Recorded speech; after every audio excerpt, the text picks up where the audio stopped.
side. I'm joined by Jonathan Sacerdoti from the ZionistFederation. These people, Jonathan, are very, very angry. Can you try and explain to them or to us why you think what Israel did was right?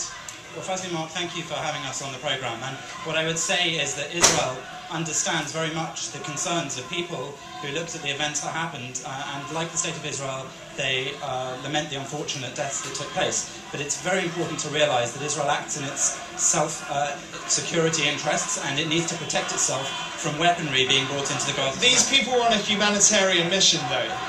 Well, the soldiers that ended up coming onto the boat after numerous offers to bring in the humanitarian goods to Ashdod and bring it in through the conventional land methods were met not with anarchists as they expected, but with terrorists armed with metal bars. The footage is out there for everyone to see. I know that Sky News has been running it. They were beaten by thugs with metal sticks, with stun grenades, with explosive grenades, and there are even reports of live fire being used on them before the Israeli troops used any kind of live fire in return to protect their own lives. But it can be argued, why send commandos onto a ship which is clearly on a humanitarian mission? It seems that not only they disagree with you, most of the international community disagrees with you. You appear to have lost your only Muslim ally in Turkey. This doesn't look good.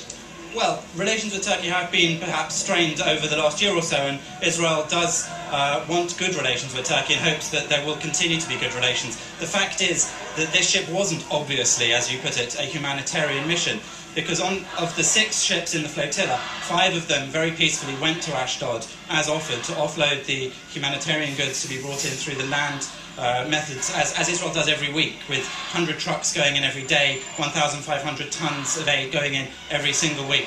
And it's a fact that the people on this particular boat resisted all urges not to go and break the naval blockade. When you break an existing naval blockade under international law, you can expect for the Navy implementing that blockade to intervene. They tried to do so in the softest and most gentle possible way, and that's why the troops that boarded the ships had only paintball guns, and for half an hour, while they were being beaten on the deck of that ship, they were instructed not to use any live ammunition. It's only when these sorts of thugs used that ammunition against them that they had to defend their own lives and make sure that this didn't escalate into an even worse situation. So of course Israel understands the upset and the terrible tragedy of these unfortunate injuries and deaths, but unfortunately it wasn't Israel that invited this aggression, it was Israel that responded to aggression. The humanitarian aid people do not carry axes, they carry humanitarian aid.